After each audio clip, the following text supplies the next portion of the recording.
We are always striving to reach the top no matter what. Every woman must know that she has a deep-seated strength. That strength that can put her over every hurdle. And that strength should actually encourage you to do more than you think you can do. We are frank about who we are. We all have something, no matter where you find yourself. Let somebody remember you for something good, because you need to put yourself on the line, because some people have done it so that you can go to school, so you can have a voice, just to make sure that women's voices could be heard. And in today's world, we do have a say. Actually, they are dead drunk. We don't have a voice. With that voice, we can change the world. With that voice, we can take command of our broken communities. Women's Voice, weekdays on GBC 24 at 4 p.m. and on Mondays on GTV at 4 p.m. Women's Voice, articulating the issues affecting women and sharing their unique stories with the rest of the world.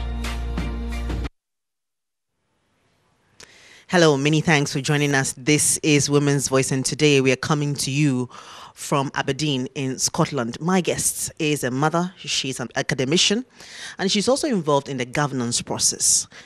My guest holds a BSc in biochemistry from the University of Birmingham in the UK, an MA in international studies and diplomacy from the School of Oriental and African Studies, the University of London, a research track MA from the University of Nottingham in the UK, and a PhD from the same institution. She also teaches leadership, business ethics, and corporate social responsibility at the Business School and Politics, International Relations and Ethical Leadership of the School of Public Governance, Public Service and Governance.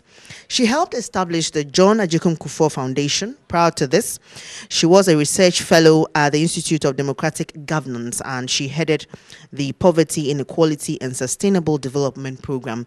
She has also taught power and leadership, qualitative research methods and approaches to political studies at the University of Politics and at the School of Politics and International Relations at the University of Nottingham in the UK. She's a board member of the National Petroleum Commission, and she is currently the coordinator of the Center for Management Development of the GIMPA Business School, lecturer at the Ghana Institute of Management and Public Administration, Dr. Jemima Nunoo. You're welcome to the program. And it's great to have caught you up here in Scotland. And I must say that you've done so much. That is so much academic work. How did you manage to do that? With a lot of determination, grit, focus. But it's not something that has been easy. It's not something that just was handed on a silver platter. I had to work. Let's go back into your background. You grew up in the UK. Would you say that in a way added to why you are here today? Yeah, I mean, nobody has any control over one's background or where you're brought up and where indeed you're born. But I think it's added to my experience. I grew up in a place called Newton Heath. And for football lovers, that's the original home of Manchester United, hence my deep love for Manchester United. But anyway, I grew up there, and the little corner that I grew up in was very, how can I put it, ethnically homogenous. So there weren't many black people around. Apart from my family, at the time, there was one other Jamaican family that lived in my neighborhood. And growing up in Manchester, being a very visible ethnic minority in both where I lived and where I schooled, added to my story. You learn that, you know, standing out, you can use it to your advantage. And I did. I was always the one, naturally I was the one that stood out because, you know, I was the only black person in my class, or at one point even in my school. And I had to grow a thick skin quite early on. I grew up in the 80s and the 90s, and then, you know, Manchester wasn't as culturally diverse as it is now. It still had some diversity, but not as much as it is now. And there weren't as many, especially Ghanaians or Africans around. And there were some quite negative stereotypes. For example, you know, people would still, you know, ask, you know, where you're from. Do people like live in the jungle? You know, are there lions and tigers when, you know, walk out that? And, yeah. Right. And oh, your surname is a little bit funny. Where did you get that funny surname from? And, you know, all those kinds of things that can really knock your confidence, because my surname wasn't Jones or Smith or Hughes. It was a typical Ghanaian surname, which was very alien to the people at the time. So even when everybody else's surname on the register, when it gets, you know, Higgins or Burrows or whatever, and then when it comes to yours and yours alone, there's a big stop and a sigh and like, where on earth is this name from? So even from an early age... Your name at the time was? Ajari. Normal. When I come to Ghana, it's very normal. But then it was Aguayar or Agar or, you know, all these kinds of things that even at a young age can make you think, why am I so different? Why must I be teased? Or why must people see me as being a bit funny or a bit different? But luckily I had parents that just wouldn't, you know, they didn't encourage a pity party. But you're saying that you didn't break down from all that? Well, I wasn't allowed to. I knew from a very early age, my parents were realists, and they were like, look, you're in this society, we are immigrants, you are a minority. It's within your hands to shape your destiny. They didn't articulate it like that, but that's how it was.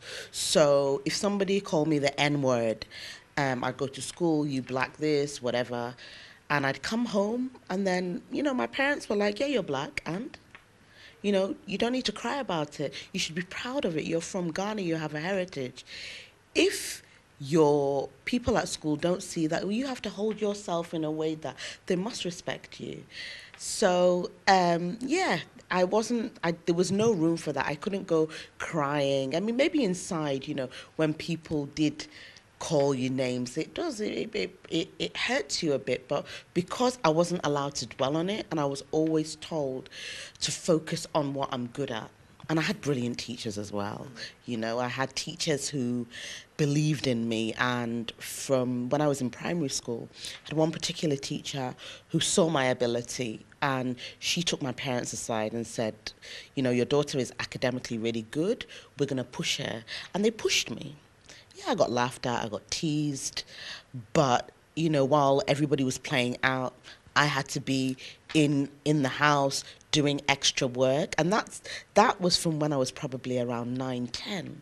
So it started from really, really young, and, you know, knowing that I couldn't go with a crowd. Yeah, of course I wanted to play out. Of course, you know, I wanted to go to the park, and I wanted to be cool and all of those things. But then I realized that I had more at stake. Did you have friends?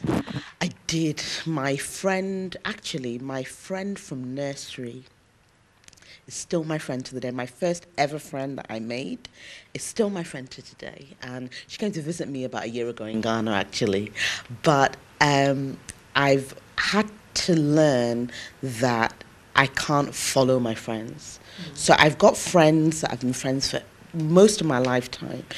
And even though I keep my close friends circle very tight, I've learned that their paths are different.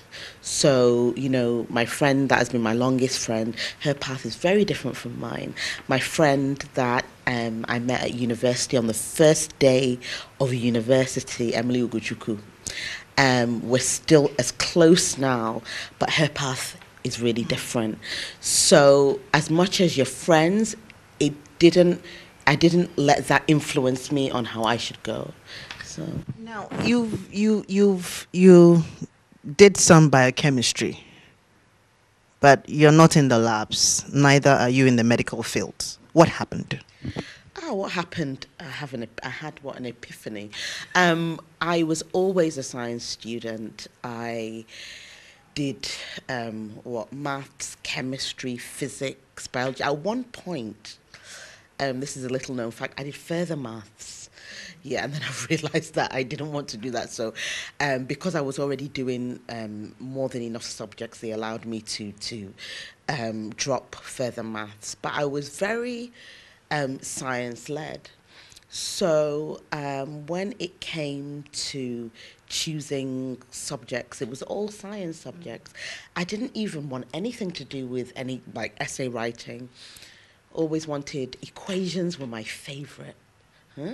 I loved the satisfaction from solving an equation at that time was amazing. That's how you know I'm a geek. So, and my chemistry at the time, my chemistry and physics were really strong. So to cut a long story short, I got a place at Birmingham University doing biochemistry. And at that time, especially for my first year, I thought, oh, I'll end up in a lab. I had all my nice white lab coats and, washing it in my goggles and everything. And I enjoyed it. I really did. I enjoyed doing all the labs. I enjoyed doing the lab reports. And it was only in my third year and final year that I sat down and I don't know what triggered it. I can't quite remember what triggered it. And I sat down and thought, look, you're in your final year. It was the beginning of my final year. And I thought, you're either going to have to look for a job or look for further education. So I dug deep and thought, what exactly did I want to do? Then I realized that it wasn't necessarily being in the lab. I enjoyed being in the lab, but didn't see myself doing it for the whole of my life and whether I'd find that fulfilling. So I spoke to a few people, including my then supervisor, I think it was Dr. Kirk, and he, at the time, was prepared to offer me a PhD straight from my undergrad to do a PhD in biochemistry, and I wasn't really enthused. To have had that offer, then it meant that you were that good and brilliant in that area. I didn't see that I could do it. So when did the lecturing come in? Lecturing didn't come in till way later. I mean, even as I was doing my master's, I never thought I'd be a lecturer. I thought I'd be a lecturer when I was doing my PhD. So what happened was, after I did my first master, when I was doing my second master's, I was allowed to teach undergraduates. Usually master students were not allowed in Nottingham, but because I'd already had another master's before, they allowed me. So the difference between me and the undergrads is probably about 2 years. They didn't know it because I never told them my age at the time. So I was teaching them, and it was so enjoyable. And then I became, I think in Ghana you call them, is it house mistress? Okay. In one of the halls of residence. So I had a whole 2 blocks that we called them resident tutors there. I was a resident tutor, and I was teaching, and I was doing my PhD. And I thoroughly enjoyed it. I had fantastic groups. Then I was strictly teaching politics and international relations. And I had great tutorial groups. Again, I'm still in touch with some of the students that I was teaching and living with at the time. And that kind of turned my mind. I saw some of my own colleague lecturers, looked up to them. There wasn't this pomp and pageantry about them. They were very down to earth. Nobody was called Doctor this or Professor that. Everybody went by their first names. And, some of the things that they were doing, the work that they were doing, the ones that just went, not necessarily the research track, but the teaching track, they were so dedicated to their profession. just fell in love with it. You've done so much academic work. I could call you an academician. But for a lot of women, going that far in terms of education is not something they're really looking at. Well, enough education to help you get to where you are, but then maybe having to go to school so much could have its own disadvantages, especially in our society as Ghanaians. And so that tends to hold them back. Why? How were you able to do it? And what can women do differently? I had selective hearing. So I managed to filter out the negative. And it's not easy, you know, if we're being honest, it can be really disheartening when you've got a particular goal and you're told, because you're a woman, you should maybe hold yourself back a bit, you'll be less attractive. And of course, I was told all those things from my academic achievements, that it would be a deterrent to men. From even the way I dressed, I was told that I have to tone down my nails and my dressing a little bit. You know, the funny thing is, I can laugh at it now, right, but at the time it can crush you. You know, I've always been interested in books and interested in reading,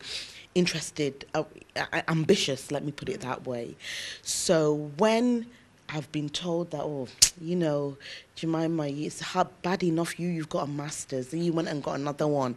And then if you go and get a PhD, being called doctor, what man wants a woman called doctor? Even men that are doctors don't want women who are doctors. So, I was told. Clearly, I didn't listen. But I think one of these things that I've learned is to hold things in your heart, especially things that are so precious to you. So you can't stop the noise. I never fought the noise, actually. I just nodded and did exactly what I wanted to do.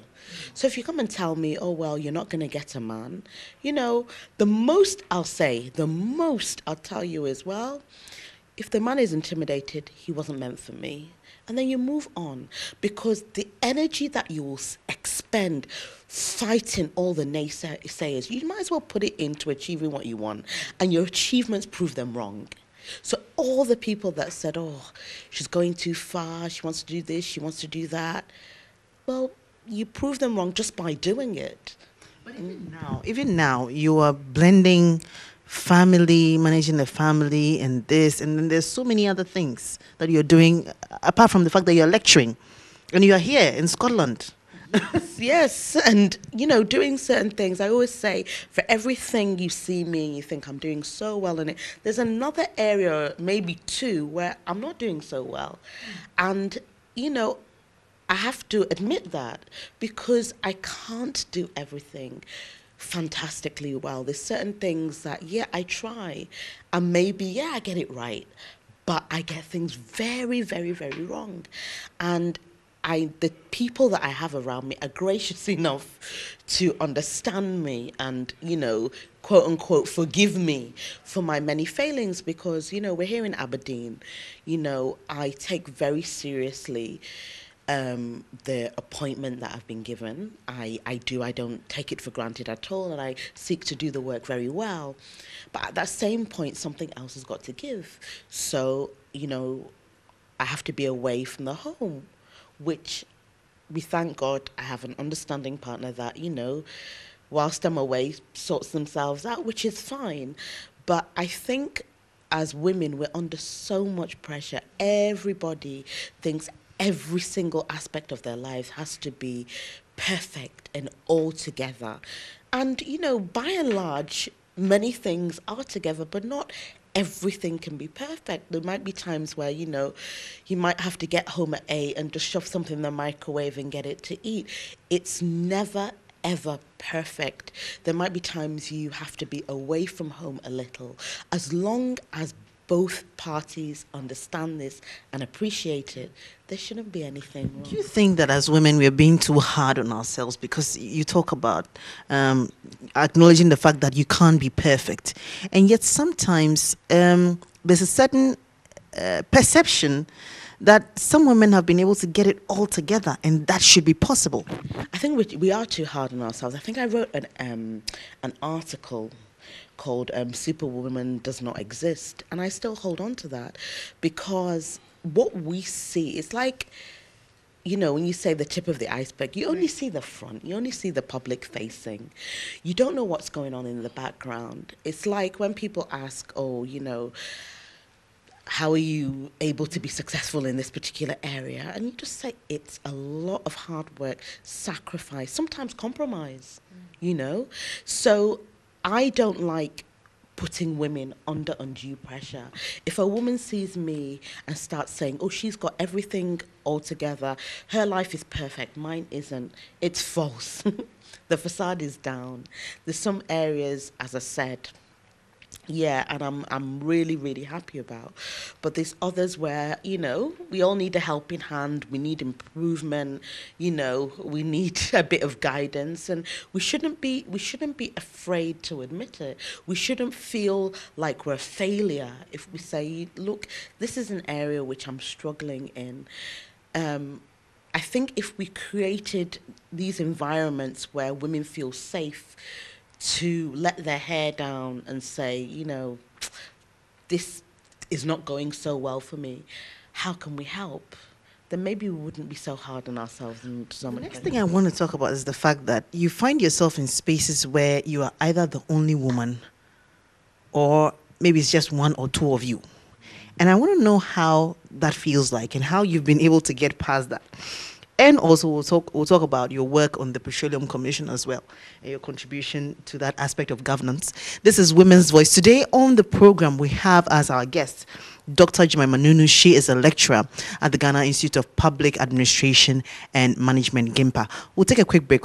When we return, we'll continue. Women's Voice, weekdays on GBC 24 at 4 p.m. and on Mondays on GTV at 4 p.m. Women's Voice, articulating the issues affecting women and sharing their unique stories with the rest of the world. Welcome back. This is Women's Voice, and today we are coming to you from Aberdeen in Scotland. My guest here with me is Dr. Jemima Nunoo. She is lecturer at the GIMPA School. I want to now come to being the only woman in the boardroom, or one of the few women in the boardroom. How does that feel like, and how do you manage it? Funnily enough, it's all I've known in my experience in the boardroom. And firstly, I think that, you know, it as much as it would be nice, not even nice, it's necessary for more women to be represented in the boardroom. I think that I have been blessed with the men I've worked with. Luckily, I've had quite open-minded men that have taken my decisions on board. But then, you know, I do what I'm supposed to.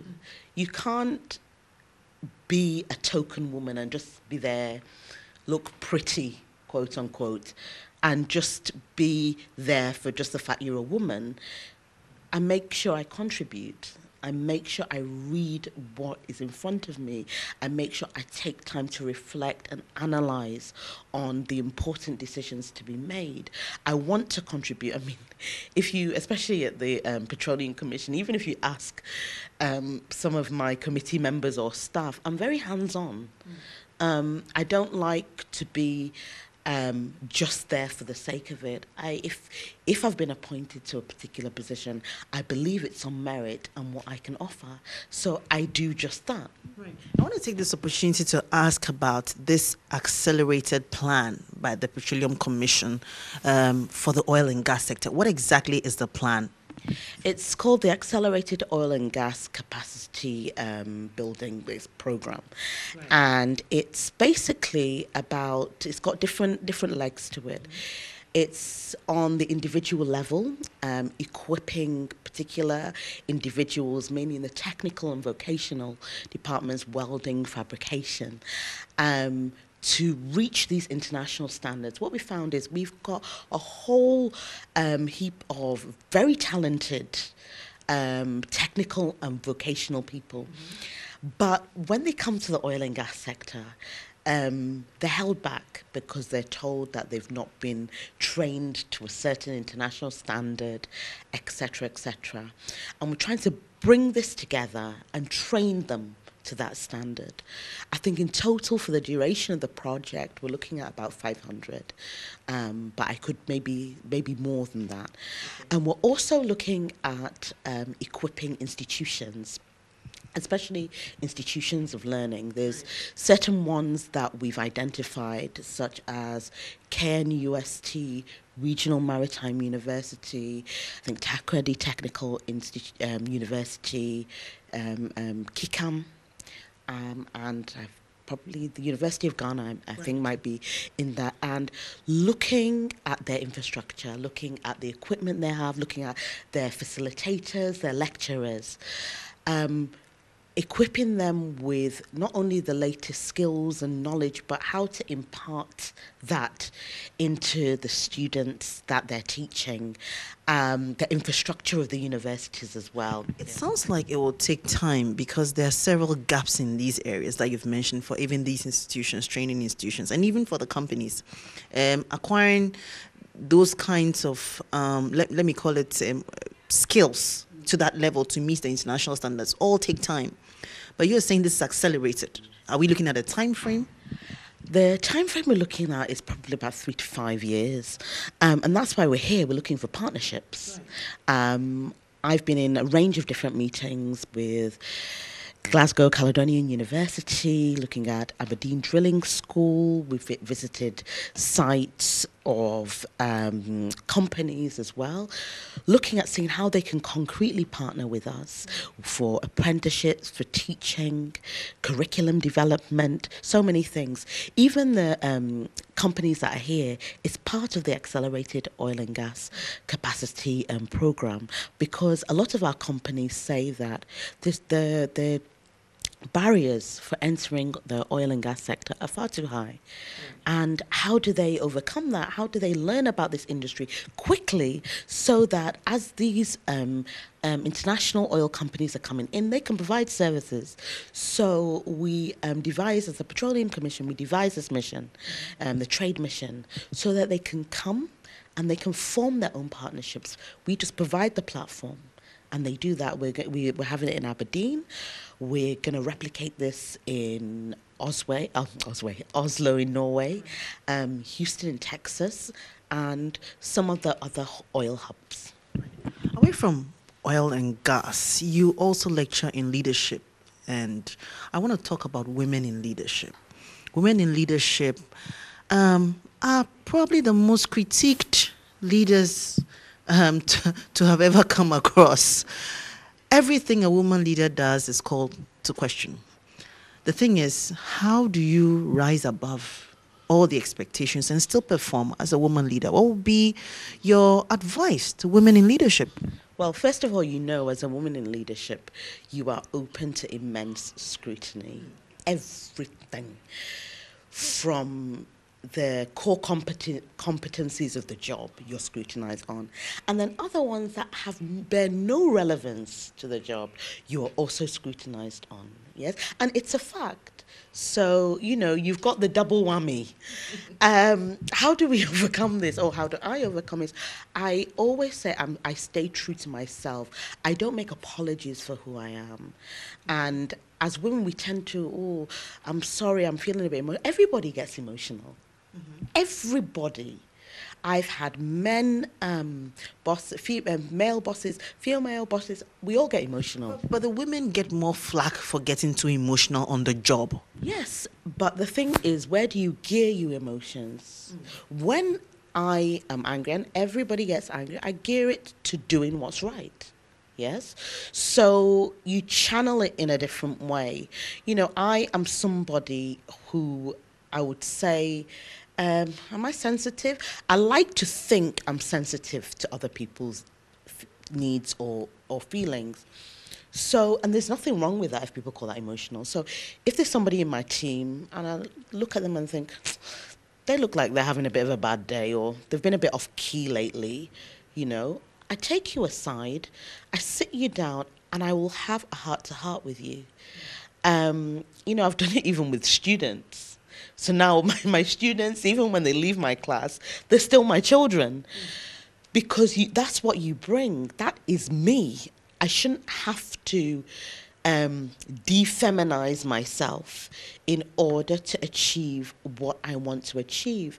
And I think when you're true to yourself, when you use these skills to further your cause, to further your leadership, then, you know, you're obviously gonna do better. So, for example, if I said no, you know, when women are in certain positions, you're not supposed to be caring or nurturing. You're supposed to be pretend like you're stone cold and hard. It wouldn't work for me. It's like, you know, in the Bible where, you know, when before David was going to attack Goliath, they gave him almost like an armor. He's like, no, I can't be doing this. I need to take it off and just use my catapult. That's how it is. Use your skills that you know how to do best. I want to come to a touchy and sensitive area for some women. Are women really supportive of each other? Because already you find very few women in the boardrooms and in those leadership positions. They're already alone in some way. And yet when they need support from other women, it doesn't seem to come. And yet there are some critics who are saying that we shouldn't be saying that women are their own enemies, because men also are their own enemies. It's just that it's not as pronounced as ours. What are your views? It's about the whole scrutiny and magnification thing. Right. Yeah, because if me and you were to have an argument now, it'd be, oh, look at these typical women. Yeah? Right. It would, because it would be the scrutiny, then the magnification. Right. I have had both experiences. I've had experiences of where I've had the most wonderful female support network. Actually, we called each other the Hot Girls. And it was a group, the Hot Girls. And we were Hot Girls together. Shout out to the Hot Girls, I'll tell them. And that was an example of where women come together, you know, achieved women, professional women from all different walks of life, from all races actually. And we'd come together on a weekly basis, and it was a great support network. I find where women tear themselves down, just like men, it's because of insecurities. You know, you do that because you're projecting your insecurities on another. So if I think, whoa, you know, I feel threatened by this person's intellect, physical attributes, whatever you want to call it, then you tear them down. But if you're secure, if I'm secure and I can say, oh, Selikem, you're so beautiful, that's fine. But where you find that kind of pull down mentality, the root of it is an insecurity. And once it's not for you to deal with it, the person themselves has to deal with it, you know.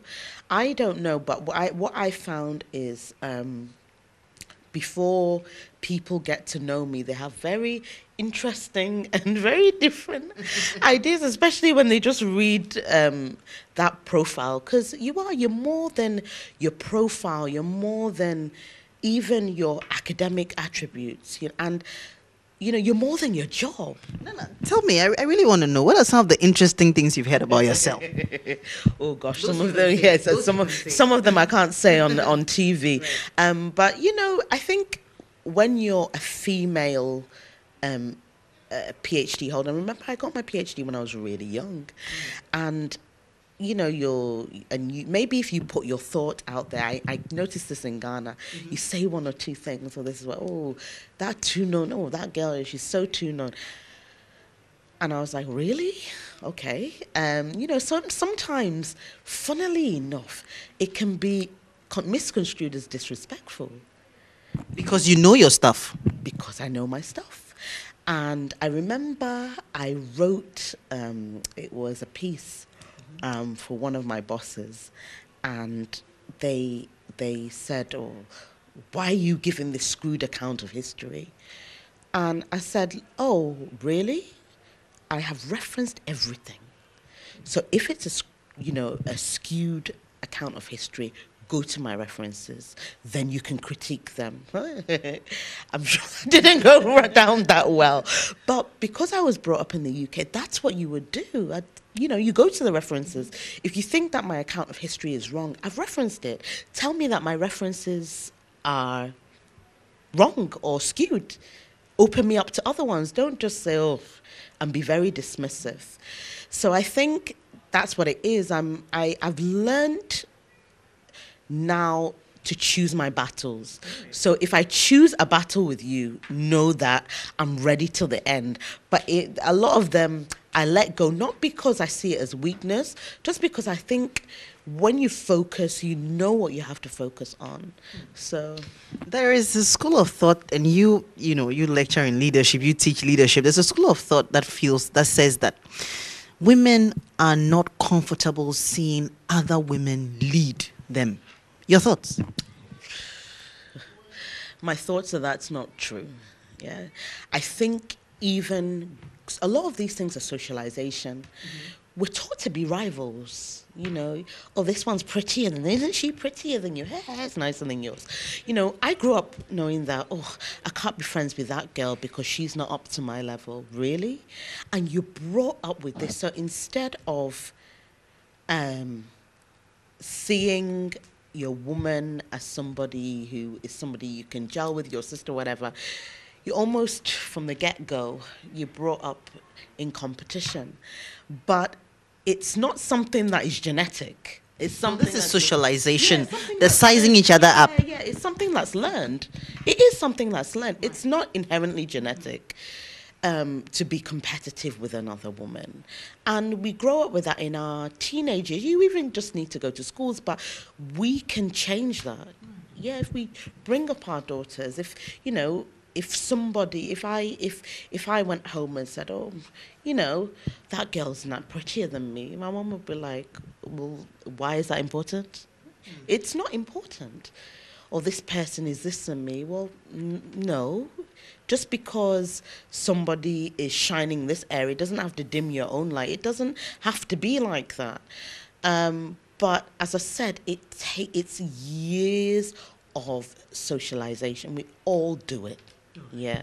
I want to come to another area, and this is a subject that came up for debate recently when Christiane Amanpour interviewed an actress by the name Moesha, and she talked about the fact that this thing in our society where some women have to offer their bodies for benefits or whatever. But this is something that we've all known about, has always existed. For those young ladies who find themselves having to succumb to that kind of pressure, what would you say to them today? I'd ask them why. Because we know it happens, But I always look, why are you doing it? Is it to live a certain lifestyle, yeah? Why do you want to live a certain lifestyle that you yourself have not even worked for? Because you're supposed to. It's keeping up with the Joneses. I mean, I remember the whole hoo-ha surrounding it. And I remember thinking, nobody owes you luxury. Nobody owes you a certain lifestyle isn't something that you are even entitled to. You work for it. You can aspire to be certain things. There's absolutely nothing wrong with that. You can aspire for many things, but work for it. It's not because you think, I've got this kind of, body shape, I've got an attractive face, whatever, I am entitled to this. No way. And a lot of time people are doing these kind of things to keep up with the Joneses. But if you're true to yourself, you will understand process. I always tell my students, one thing that saddens me is that I find that the generation coming do not appreciate process. When you see somebody that has been through a process to get to where they're at, they talk differently than when it's almost been ill-gotten or got via shortcuts. Let me put it that way. It's very, very, very, very different because you learn. If it's taken me, let's say, 30 years to buy and build a house, let me say, you'll see it differently because of the process. It builds your character. Whereas if you want to do that in 6 months, just because you've got a new catch, your character won't even be able to maintain it. So, respect the process, yeah? Build yourself up. If you there's nothing wrong with liking the finer things in life. I do. The difference is I will work for it. I'll build it up and I'll work for it. And I always say, to my students mainly, what I have by the grace of God, I've worked for. Don't think it happened overnight. I've served food, the waitresses you see. I've served food. I've stood on my feet for 12 hours selling clothes in a shop. All these, I've had to spray perfume in people's faces and beg that they buy it, so that I can get a bit of money to go to school. All of it, I've never looked down upon, because if I hadn't experienced that, I wouldn't know how to deal with, let's say, more difficult students or more difficult colleagues. I wouldn't know how to talk to people, how to present myself. I think that if we respected these kind of processes and saw them as building blocks, then we wouldn't have the necessity or be so much in a hurry for these shortcuts, namely, having to sleep with different people or do things we don't necessarily like to seemingly get ahead in life. Looking back with all your achievements and where your life is going, do you have any regrets? And what are they? Can you share? Do I have any regrets? Depends on what day you talk to me. Truthfully, sometimes I do. I don't have any regrets with regards to my education. Right. Sometimes I wonder, should I have come to Ghana earlier? Maybe I would have got further. Funnily enough, I don't regret leaving the UK. I don't. No matter how tough things get for me in Ghana, professionally, I never regret leaving. What else? Maybe they're just probably very personal regrets. Right. But I think if I'm going to be philosophical about it, then I'd just say that, well, even with every mistake I've made, and some of them are very regretful actually, I've learned, and that's the most important thing. Off the top of my head, I've not got any deep-seated regrets. All right, but let's look at lessons learned that pair what you've gone through in life you can share with the younger generation of women. Okay. Painfully not to be too judgmental. Okay. Yeah. You can say, I see so many things, especially on social media. Oh, as a woman, you're supposed to do this, you've got to do that, and all the rest. And I'm like, look, when you've walked in that person's shoes, you'll see things differently. You might not do it the same way as them, but you'll understand why they did it that way. So, like, for example, when I was a student, I had a lot of financial difficulty because there were times when I had to self-fund, and really, when you're down to like your last penny and you don't know, how you're going to survive. Literally you do, but you can understand it when people tell you they're in so much difficulty that they don't know how they're going to make it ahead. You've been there, so you won't judge them, because sometimes when you reach that point, the unthinkable you might think of.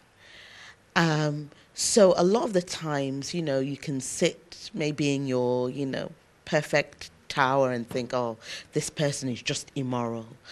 But when you take time to just step in their feet, see things from their perspective, I'm not saying that you would do exactly what they would do, but you'd have a bit more compassion. I think that's one of the lessons I've learned. And to live. I used to be, I've said this before, I used to be obsessed with planning. I would plan, and I'd love planning. I used to write my notes. What's wrong with that? There's nothing but mine. No. Now I'm completely the opposite. Okay. I used to plan. By the time I remember when I was started university and I did my time box. By the time I'm 21, by the time I'm 25, I learned.